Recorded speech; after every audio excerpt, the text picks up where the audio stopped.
nuestro archivo histórico de su padre.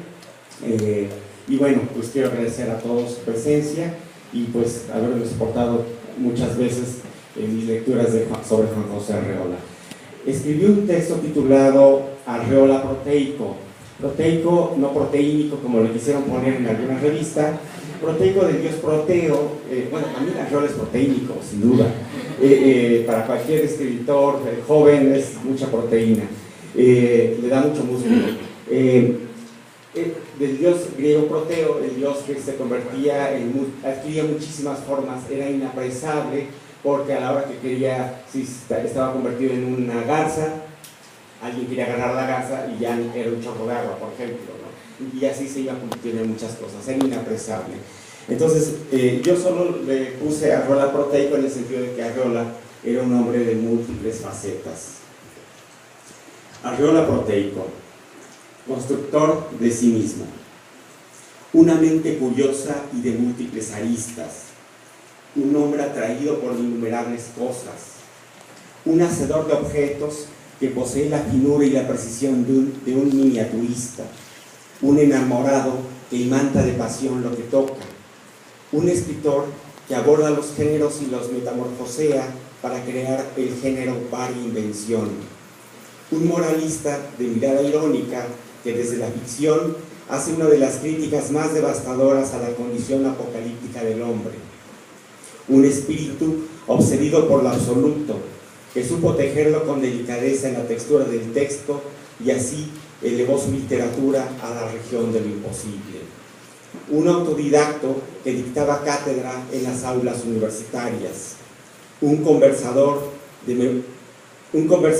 que hipnotizaba a su auditorio gracias a su vasta cultura, a su memoria prodigiosa y a la articulación precisa de las cláusulas sintácticas.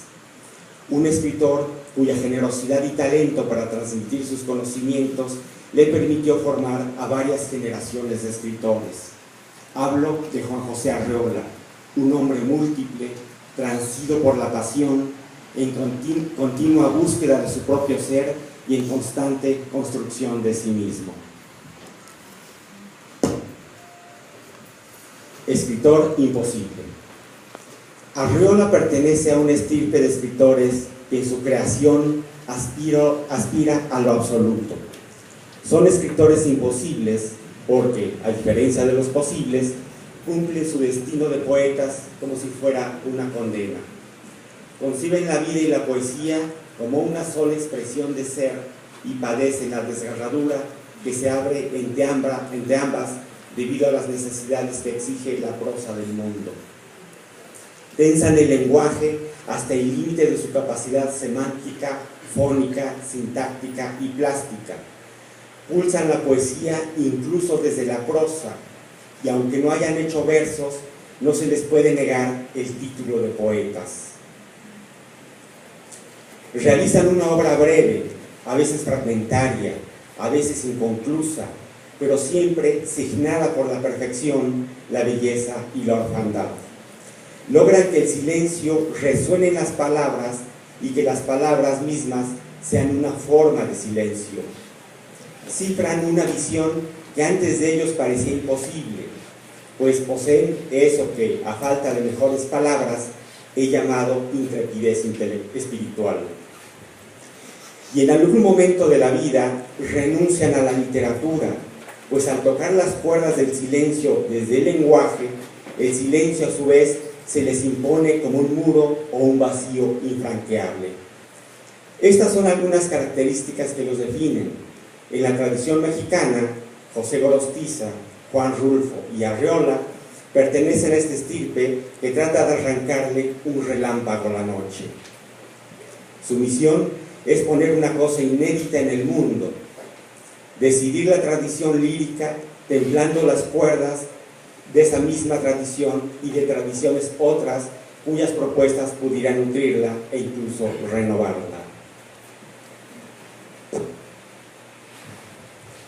Desde la médula de su poesía, algunos escritores hacen que las palabras desemboquen en el silencio y en ese mismo movimiento el silencio resuena en las palabras hasta que se impone como una imposibilidad creadora para el poeta. Esto explica que hayan dejado de escribir en la plenitud de su actividad creadora y que al morir Gorostiza, Rulfo y Arreola llevaran alrededor de 30 años sin escribir literatura. Sigmund Méndez refiere juicios similares en La Escuela Mexicana del Silencio, ensayos de metapoética, publicado en el 2012, donde, además de incluir a los escritores que he mencionado, agrega a Jean Sufo hijo, Julio Torri y a Lichu Macero. Méndez nos muestra que en la lírica mexicana hay una estirpe de escritores cuya poesía los hizo cruzar el límite donde las palabras coinciden con el silencio y donde su condición de escritores queda suspendida porque la escritura se les impone como una imposibilidad. Inventor del género variinvención. Gran lector de poesía, enamorado de las formas cerradas y estables, degustador de la música de la lengua en los versos perfectos, Arreola prefirió el soneto y la décima para escribir poemas, pues le permitían labrar el objeto verbal de acuerdo con su talante de artesano, de miniaturista y orfebre apasionado por los acabados elegantes. Dio la espalda a la vertiginosa metamorfosis formal de la poesía del siglo XX, pero si fue indiferente a la condición crítica de la poesía moderna a la hora de versificar, en la prosa, en cambio, asimiló algunas de las propuestas más radicales de las vanguardias literarias y realizó propuestas que establecían nuevas fronteras formales, pues estaban escritas a caballo entre el cuento, el poema, la epístola, el ensayo de ficción, la crónica, la biografía, la entrevista, el diario, la receta culinaria, el epitafio, el bestiario, la reseña literaria, el anuncio comercial, la hagiografía y otros géneros y subgéneros literarios. Las versiones definitivas de variinvención, confabulario, bestiario, la feria y palindroma, publicadas por la editorial Joaquín Mortiz entre 1971 y 72, son su jugada maestra en el ajedrez de la literatura. No pocos textos de las obras citadas han sido analizados como cuentos, pero son en su mayoría poemas en prosa que pueden ser leídos también como cuentos, biografías imaginarias, epitafios, bestiarios, etc. En cada poema en prosa convergen géneros literarios y paraliterarios y recursos como el humor, la paráfrasis, la reticencia, la literalidad, la cita, la ambigüedad de alta tensión, la intertextualidad, la parodia, la escritura en segundo grado, la fragmentariedad, la edición y muchos recursos más de sus estrategias narrativas. Este mestizaje formal y esta manera de pulsar la prosa lo lleva a inaugurar el género variinvención. Textos de fronteras genéricas convergentes, híbridos debido a la hipertextualidad que subyace en ellos a modo de palimpsesto y lúdico en los bordes de su negatividad intrínseca. En su prosa de ficción, Arreola fue un poeta de vanguardia. La pulsión proteica. Antonio Latorre escribe que el adjetivo entusiasta es el que mejor define a Juan José. Ese Arreola que me cayó del cielo chorreaba entusiasmo, es lo que dice.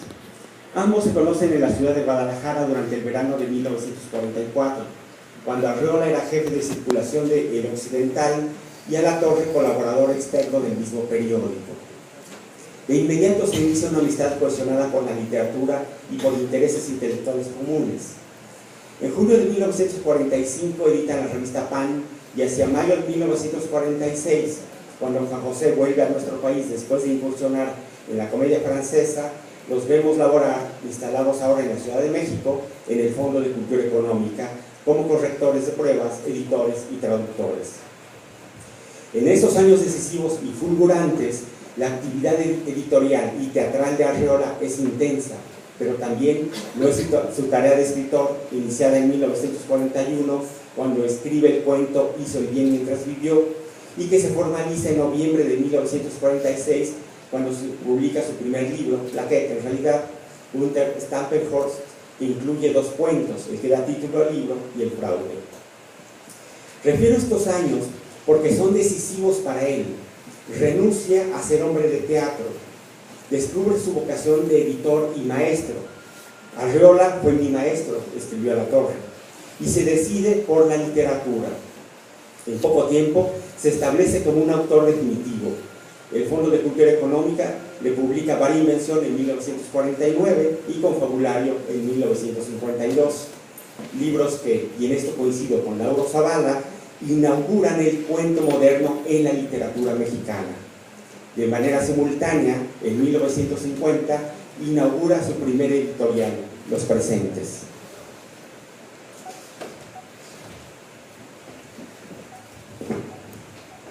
Arreola se desdobla sobre sí mismo y crea una personalidad de rostros diversos. En un prefacio autobiográfico publicado por vez primera en el Confabulario de 1966, titulado De Memoria y Olvido en las siguientes ediciones, refiere un puñado de oficios y empleos que le habían permitido sobrevivir desde la adolescencia.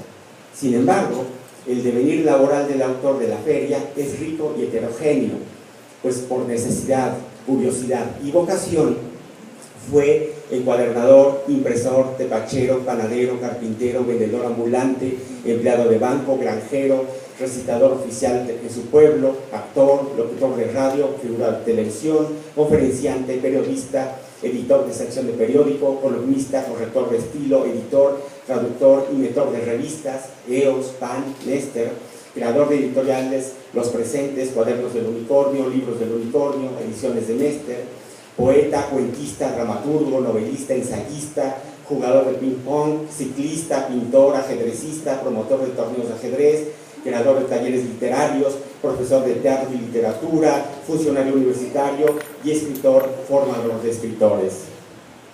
Cuando nos asomamos a su biografía y descubrimos las múltiples caras de su vida, su pulsión proteica, comprendemos que, en efecto, era el entusiasta. Hoy podemos adivinar su curiosidad, su júbilo emprendedor y su vitalidad creadora cuando vemos los 2 documentales y programas de televisión que realizaría muchos años después. Su discurso, apoyado por un lenguaje corporal categórico, está acentuado por la pasión en su doble sentido, agónico y de entrega, pues en él vemos de manera simultánea a un hombre atormentado y a un entusiasta demente.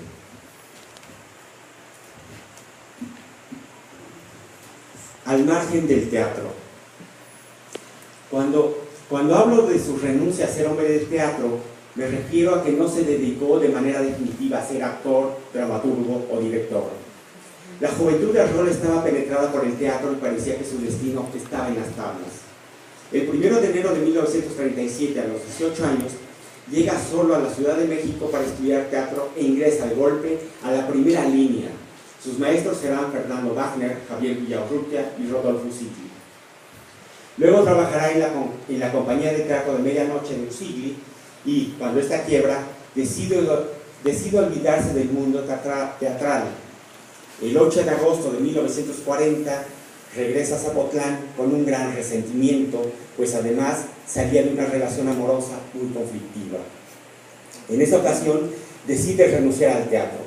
Sin embargo, cuando llega a la Comedia Francesa a Guadalajara en junio de 1944, hace revivir en él su pasión por las tablas y logra entrevistarse con Louis Jouvet, el director de la Comedia Francesa.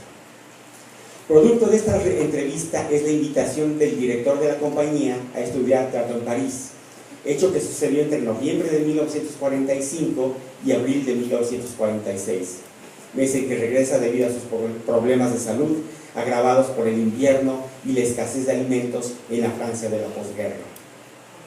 Esta situación lo decide a no dedicar su vida al teatro, no obstante que en los años siguientes dará clases de arte dramático, actuará esporádicamente en escenarios y locaciones de cine, escribirá 2 obras dramáticas, La Hora de Todos, del 54, y Tercera Llamada Tercera, o Empezamos sin Usted, de 1971, e iniciará la aventura teatral de poesía en voz alta en 1956.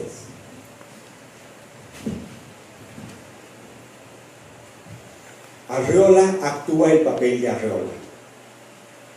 Su formación actoral, primero como recitador desde la infancia y luego en la Escuela de Teatro de Bellas Artes, se manifestará en diversas formas en su vida y su literatura.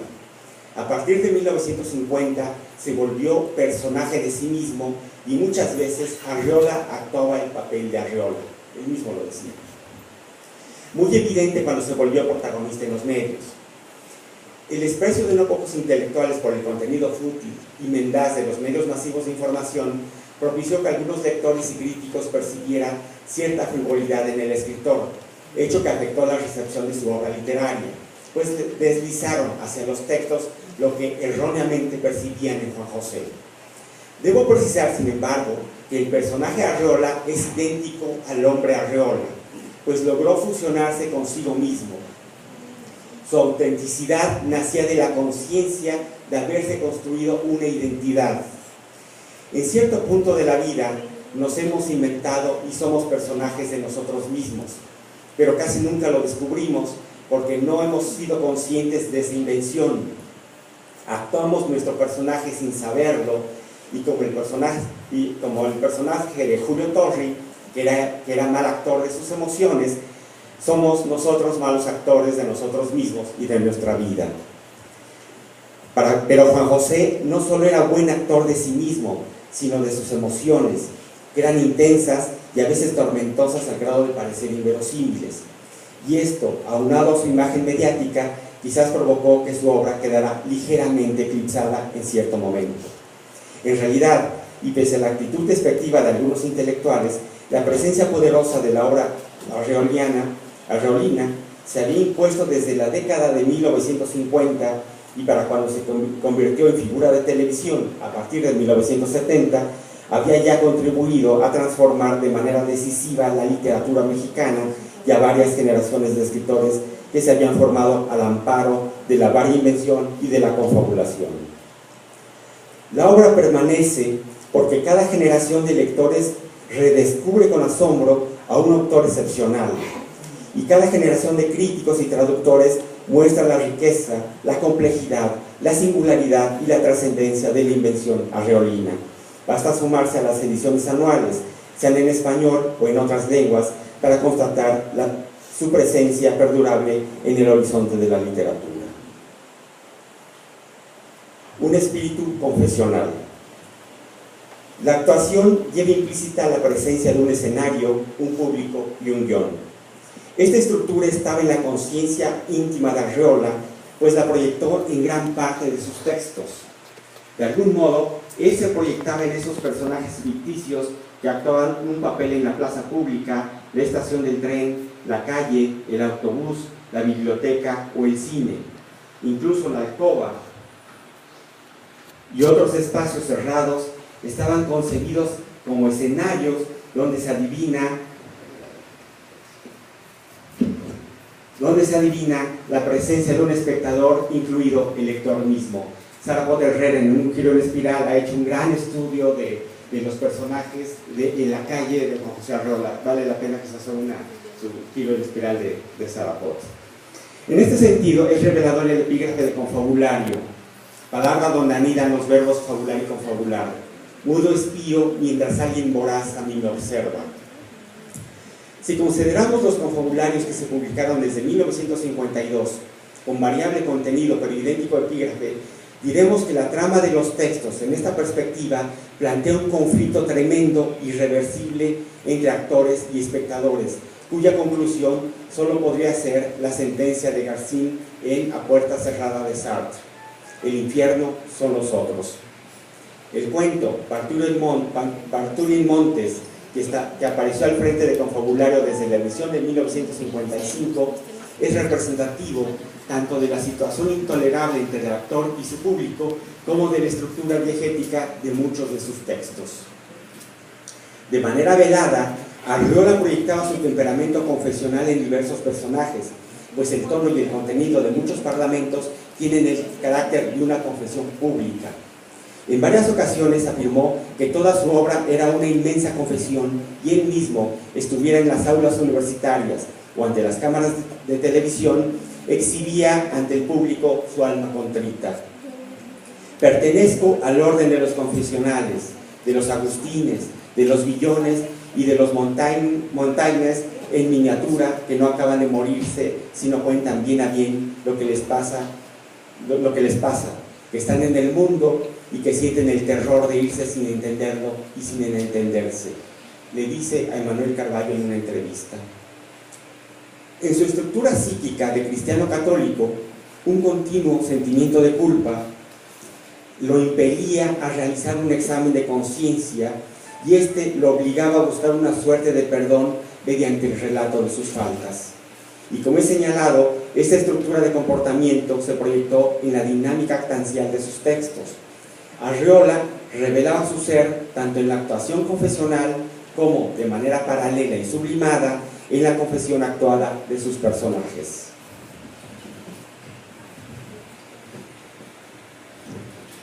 La concepción trágica del mundo. Arriola era un hombre de contradicciones íntimas y extremas. Una noche de febrero de 1941, de regreso de la Ciudad de México a Zapotlán, sufre una afección del aparato digestivo y, aunada a una crisis nerviosa y a la angustia nacida de un descalabro amoroso, la enfermedad se vuelve crítica. Desde el día siguiente, dice más de medio siglo después, mi vida cambió. He sido otra persona hasta el día de hoy. Esa noche, en Morelia, me convertí en el enfermo que soy. Y lo dice medio siglo después. Alimentada luego por la culpa, el remordimiento y el desengaño, esa enfermedad se manifestará rigurosa o latente a lo largo de su vida. En los cientos de entrevistas que concedió podemos hallar en frases reveladoras las mortificaciones de su conciencia. Soy un desollado vivo. Mi paso por la vida me abruma porque la vida es atroz. Soy un destructor de la felicidad. Ignoro de dónde extraigo mi vitalidad para destruirme a mí mismo. Mi aspiración ha sido perderme. Soy un hombre remordido. Todo lo que he hecho en mi vida está imbuido del complejo de culpa. En la literatura y en la vida sigo en el infierno. Hasta ahí las citas. Desde sus diarios de 1941 hasta la última entrevista, podemos rastrear estas declaraciones de una conciencia atormentada. Aunque fue un hombre transido por la desgarradura, su vitalidad, su pasión por la belleza, su talante aristocrático y su afrancesamiento parecían contradecirlo, pues por eso algunos de sus amigos se referían a él como el hombre que no podía ser desdichado. Sin embargo, le afligía un continuo sentimiento de culpa. La fijación apocalíptica de los seres humanos a lo largo de la historia le causaba mucho pesar. Sufría de antemano el sufrimiento que pudiera causar a otros debido a su propia inestabilidad emocional. E incluso sus propios textos llegaron a causarle pesadumbre, como lo refiere en La implantación del espíritu, ensayo que es al mismo tiempo un examen de conciencia y una confesión. Ahora bien, ¿cómo escribe un hombre cuya vida está permeada por la enfermedad? Vivir en enfermedad implica una conciencia continua, Vivir en enfermedad implica una continua conciencia de la muerte, y al cabo, esta vigilia atroz vulnera la aprehensión del mundo del enfermo, quien termina por concebir la vida y el universo como formas del mal. Escribir desde esta visión desapacible y trágica implica crear formas diversas del sufrimiento, y esto, en efecto, prevalece en casi toda la literatura de Arriola, cuyos textos serían intolerables si no estuvieran facturados por la gracia, el lirismo y el humor. Él nos muestra que los tormentos de la conciencia son más hondos si reverberan en el espacio de la poesía. Bueno, ya se me acabó prácticamente el tiempo. Voy a leer el último fragmento. Ya voy a leer solo el último apartado. Abolir la prosa del mundo. Svetlana Todorov ensaya en Los aventureros de lo absoluto, publicado en 2007, la vida y la obra de Wilde, Rilke y de Tsvetajeva, escritores representativos de una época, 1880-1940, y de un ideal que, de un ideal que intentó hacer del arte su vida y de su vida una obra de arte, y que no obstante su genio literario y su capacidad para realizar su ideal estético vital, sucumbieron ante los embates prosaicos de la moral, de la intolerancia política y de las mezquindades de la vida cotidiana. Aunque es una aspiración que se registra desde las primeras manifestaciones culturales de la humanidad y dentro de un orden colectivo religioso, la búsqueda de lo absoluto en la modernidad ha sido una empresa laica, individual y agónica. La búsqueda de Tsvetaeva, Rilke y White está asignada por la realización interior, por el deseo de armonizar todos los órdenes de la vida en función de un ideal estético y por crear objetos literarios que sean al mismo tiempo expresiones de la más alta belleza y la revelación de una vida interior y de aristas infinitas. Arriola, un hombre que parecía de otra época, es también un aventurero de lo absoluto, pues quiso que en su vida se fundieran el ser y el arte, y en su prosa pulsó de manera armónica las cuerdas de la poesía, de la belleza, del abismo y del silencio. Muchas gracias.